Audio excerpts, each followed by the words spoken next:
সিঙ্গুর আন্দোলন শিশুদের পাঠ্যপুস্তকে স্থান পেলেও স্থান পায়নি বাংলা তথা ভারতবর্ষের জাতীয়তাবাদী আন্দোলনের পথিকৃত ডক্টর শ্যামাপ্রসাদ মুখার্জির জীবনী। স্কুল সিলেবাসে নেই বীরেন্দ্রনাথ শাসমলের কথা বললেন বিজেপির কাঁথি সাংগঠনিক জেলা সভাপতি সোমনাথ রায়। ডক্টর শ্যামাপ্রসাদ মুখার্জির 125তম জন্মবার্ষিকীতে সোমনাথ রায় আরও বলেন, বাংলা ভেঙে কিভাবে পশ্চিমবঙ্গ তৈরি করা হয়েছিল এবং তাতে শ্যামাপ্রসাদ মুখার্জির অবদান কতখানি তা স্কুল সিলেবাসে অন্তর্ভুক্ত করা উচিত। তবেই নিজেদের প্রকৃত ইতিহাস জানবে নতুন প্রজন্ম।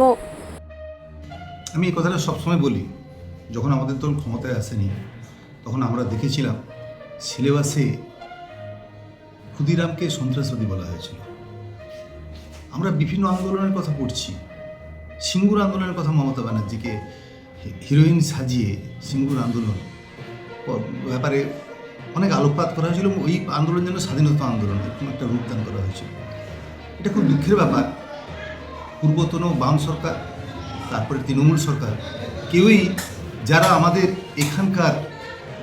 এখানকার এই মহাপুরুষ, যারা দেশে জাতির জন্য অবদান রেখেছেন, তাদের কথা কোনোদিন সিলেবাসে আনা হয়নি।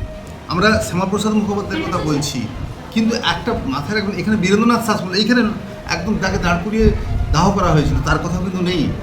আমি কতটুকু মাতঙ্গিনীর কথা জানতে পারি, এবং সেই জন্য এই শ্যামাপ্রসাদ মুখোপাধ্যায় তো অ্যাকচুয়ালি ইতিহাসের এক অবহেলিত একটা বিস্তৃত অধ্যায় করে দিতে চেয়েছিল, এবং ইতিহাসকে, ভারতবর্ষের যে ইতিহাস, সেটা শুধুমাত্র টিক মার্কের মধ্যে আবদ্ধ রাখতে চেয়েছিল।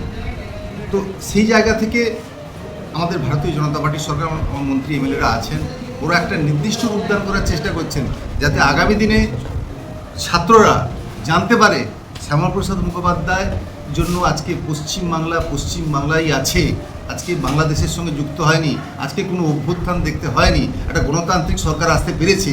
এই চাও বিরাট চাও, এবং আমরা মনে হয় আমাদের একটা বিরাট পূর্ণ থাকার জন্য পরম প্রাপ্তি আমরা পেয়েছি।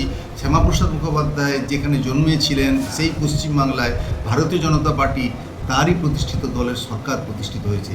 এই এক পুণ্য, আমাদের জীবনের পরম পুণ্য, এর থেকে বেশি চাওয়া পাওয়া কিছু হতে পারে না।